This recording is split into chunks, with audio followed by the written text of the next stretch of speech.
Bom dia a todos!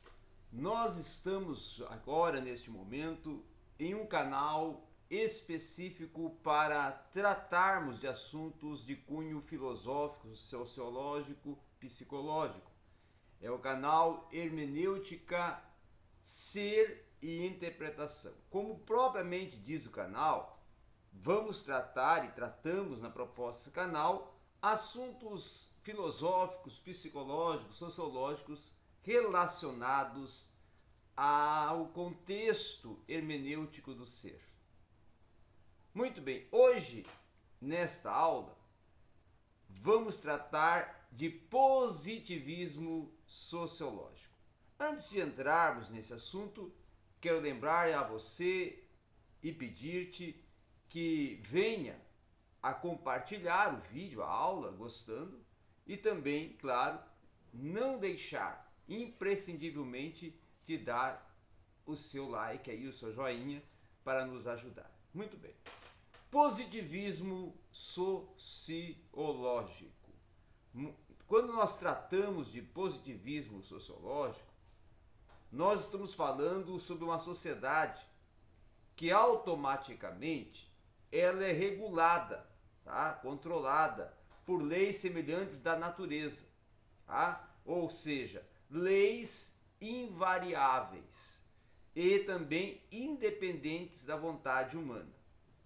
Daí é que se deve, inclusive, haver na sociedade a proposta de uma ordem natural. Também é importante ressaltarmos que o positivismo sociológico ele é pautado, tá, dentro de métodos e procedimentos que são para conhecer, tá, a sociedade na sua exatidão e até no seu relacionamento. Os métodos, inclusive, são utilizados até para conhecer a natureza em que essa sociedade está inserida e é constituída. Também outra questão importante dentro do positivismo sociológico é nós nos atentarmos para a maneira que as ciências da natureza se tornam também ciências neutras, objetivas, livres de ideologias, de juízo de valor, de ciências que devem, até na proposta do humanismo, funcionar segundo esse modelo de objetividade científica. Então são ciências que irão propor uma objetividade científica. A questão metodológica nas ciências humanas, nós vamos ver que os resultados das ciências humanas são realmente científicos e não vão nunca passar de opiniões particulares, tá? De determinada área do saber. Por exemplo, as ciências humanas, nós podemos colocar ela dividida em alguns quadros e vermos a crise das ciências humanas como uma inadequação do método das ciências naturais. Depois um outro quadro, e também, claro, ainda acrescento aqui a busca da cientificidade. Tá? A busca da cientificidade também está relacionada com uma crise da ciência humana. Uma outra questão também que eu posso inserir na crise das ciências humanas é o conceito de verdade, que é plural e que muitas das vezes se torna abstrato. E com isso nós vamos ver também as dificuldades metodológicas das ciências humanas. É aí que vai surgir e começa a se tornar visível, notório, a dificuldade metodológica das ciências humanas. Por exemplo, o objeto.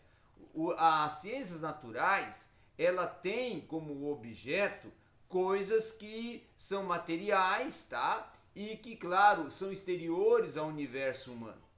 Essa é a primeira pauta. Segundo, as ciências humanas vão ter como objeto que aquele que se identifica com o próprio sujeito do conhecimento e, claro, vai se tornar uma difícil objetividade. Uma outra questão também a ser pensada é a própria delimitação do objeto. Nas ciências naturais, se torna relativo e fácil isolar e delimitar o seu objetivo de conhecimento. Esse é o primeiro ponto. O segundo é que dentro de uma delimitação do objeto, para as ciências humanas, haverá vamos dizer assim, um tal, tá? Um certo recorte que muitas das vezes é inviável e inevitável, tá? Porque os fenômenos humanos, eles são intensamente complexos. E por serem intensamente complexos, é que não há como separar o psíquico do histórico, o econômico do social e o político do cultural. E assim vamos em uma escala ascendente. Tá? Uma outra questão também a se colocar é a exatidão do método. O método tem a sua exatidão, por exemplo, nas ciências naturais, o controle das interferências ideológicas dos cientistas é justamente facilitado pela exatidão do método. Esse é um primeiro ponto. O segundo, no campo das ciências humanas, aí existe um controle que é impossível e se torna impossível por causa da inserção social do cientista no aspecto próprio fenômeno, do próprio fenômeno, da própria existência desse fenômeno, que é estudado dentro da própria sociedade. Tá? A experimentação, ela é outra questão muito importante, porque ela vai apontar uma outra grande dificuldade que irá consistir justamente no problema da experimentação. Essa experimentação se torna viável nas ciências naturais e vão se conseguir isolar dentro de situações de cunho laboratorial, tá? Laboratorial. Tal procedimento, ele vai se tornar também inaplicável. Ele é inaplicável em algumas não raras vezes, tá?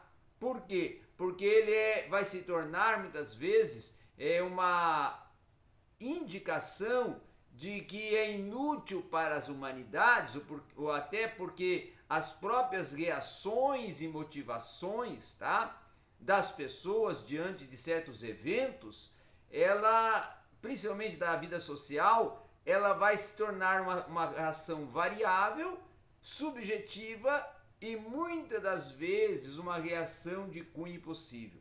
Tá? Dentro dessas questões também, nós vamos ter as linguagens de cunho científico, a linguagem utilizada cientificamente. Há ainda um problema dentro dessa linguagem científica, é que as próprias ciências naturais, elas se caracterizam pelo rigor e a exatidão dos conceitos. Uma outra questão também que eu quero colocar aqui, que entretanto os fenômenos humanos, não sendo redutíveis e as quantificações a cálculos em razão, tá? Também sendo de uma forte carga valorativa, simbólica e psíquica, aí, a partir desse contexto todo, linguístico, é que vai se formar uma linguagem científica. O determinismo, ele é a busca, tá, de causalidades que são procedimentos hípicos das ciências naturais para justamente explicar os fenômenos da natureza, porque estes são reguladores constantes e também são repetitivos e vão denotar um certo determinismo, tá?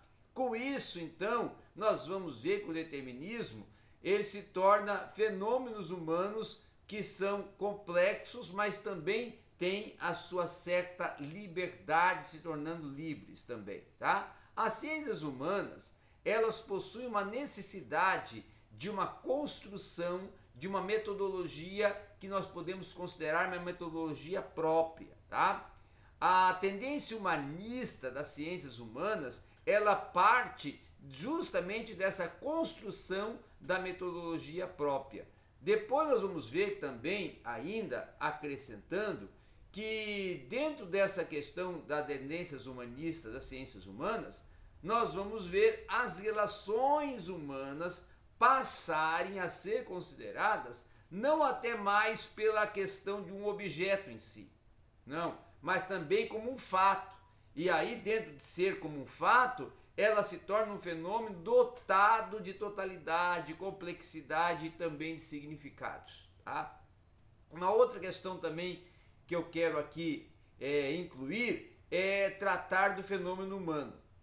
A noção de verdade vai se afastar dos ideais gregos e latinos que vão pressupor a verdade como algo de contexto absoluto. Uma outra questão também que temos que considerar, que tem muitas das vezes abalado, é que a verdade e o consenso da comunidade científica sempre será provisória e precária e durará até que o curso histórico do próprio conhecimento promova uma superação. Então, sempre o conhecimento ele está promovendo uma certa superação, porque depende da ampliação do saber. Muito bem, as ciências naturais, as ciências humanas, elas têm um certo paralelismo que é importante nós também tratarmos neste momento. As ciências naturais, ela se torna uma distinção e ela vai propor essa distinção entre o sujeito e o objeto. Já as ciências humanas, ela vai propor uma indificação e uma identificação entre sujeito e objeto, tá? As ciências naturais, elas vão propor o isolamento da quantificação e da delimitação do objeto. Já as ciências humanas, a complexidade do objeto. Nas ciências naturais, você vai ver a linguagem de cunho científico se tornar uma linguagem exata. Tá? Nas ciências humanas, aí você vai ver que a linguagem simbólica ela se torna uma linguagem significativa. Uma outra questão também é nós pensarmos e considerarmos o determinismo absoluto, que está inserido nas ciências naturais. E nas ciências humanas, nós considerarmos que existe aí também o determinismo, mas é o determinismo relativo, tá? Nas ciências naturais existe a necessidade e nas ciências humanas a liberdade. Já nas ciências naturais a constância e nas ciências humanas a probabilidade. Nas ciências naturais vai existir a previsibilidade e nas ciências humanas a previsibilidade se torna uma dose de imprevisibilidade. Então, é isso que nós estamos tratando e que nós tratamos dentro dessa proposta de aula de positivismo sociológico.